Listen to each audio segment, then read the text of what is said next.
From Washington, this is VOA News.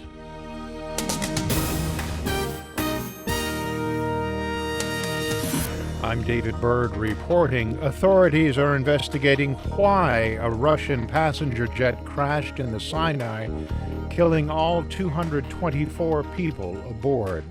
At least 25 children are among the dead. As Edward Yeranian reports from Cairo, the chartered plane went down less than half an hour after leaving the Red Sea resort of Sharm El-Sheikh on its way to St. Petersburg. The Airbus 321, belonging to the Russian carrier Kogalymavia Air, known as Metrojet, had lifted off from the Egyptian resort town of Sharm El-Sheikh and reached cruising altitude on its course for St. Petersburg, Russia's second largest city, when it disappeared from radar. Al-Arabiya TV reported there were no survivors and said the Russian plane broke into pieces when it crashed. Witnesses told Egypt's On TV that the rear half of the jet's fuselage caught fire on impact and burned. Edward Yeranian for VOA News, Cairo. U.S. Secretary of State John Kerry says President Barack Obama's decision to send special operations forces to Syria is focused only on fighting the Islamic State. Speaking at a news conference in Bishkek, Kyrgyzstan, Saturday, Mr. Kerry said the 50 Special Operations Commandos will work with rebels in northern Syria and are not part of a larger U.S. involvement in that country's civil war. It is focused exclusively on Daesh and on augmenting our ability to be able to more rapidly attack Daesh and do a better job of eliminating Daesh and its influence in that region. Kerry's visit to Kyrgyzstan was the first stop of a long-planned Central Asian tour that will take him to 4 other countries. This is VOA News. The United States has increased its support for Syria's opposition with a pledge of nearly $100 million in fresh aid. Deputy Secretary of State Anthony Blinken announced the assistance at the Manama Dialogue Security Conference in Bahrain Saturday. The State Department said the money would be used for keeping schools open, restoring access to clean water and electricity, and supporting an independent media. The United States has pledged nearly $500 million to the Syrian opposition since 2012.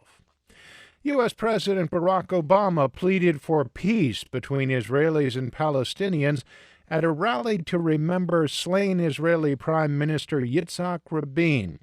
Speaking by video to tens of thousands of Israelis who celebrated Rabin's life in Tel Aviv Saturday, Mr. Obama said the late Prime Minister's dream continues to inspire those who seek peace.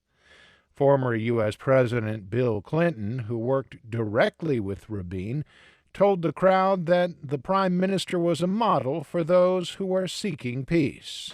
Whenever there was a terrible incident here and I would call him, he simply repeated what we in the White House came to know as Rabin's Law.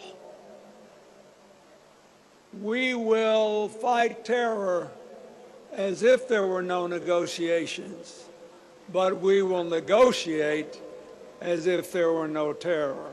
Elsewhere in Israel Saturday, Palestinian protesters battled with Israeli police as thousands attended the funerals in Hebron for 5 teenagers killed by Israeli forces when they tried to attack Jews. UN Secretary General Ban Ki-moon has called for urgent action to address attacks on non-combatants, including hospitals and schools, in conflicts around the world. Speaking in Geneva Saturday, Mr. Ban said that such attacks cannot be thought of as normal parts of war.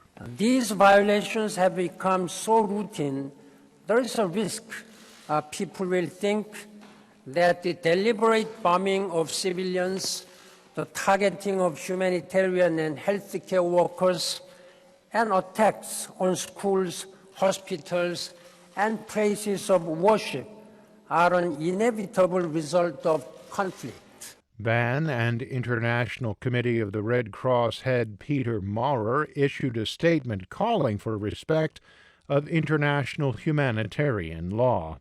The statement comes after 30 people were killed and 37 injured in U.S. attacks on a Doctors Without Borders hospital in Afghanistan earlier this month.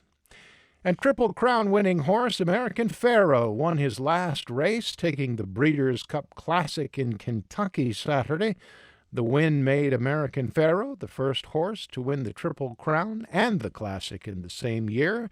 He's now off for stud fees. I'm David Byrd in Washington. That's the latest world news from VOA.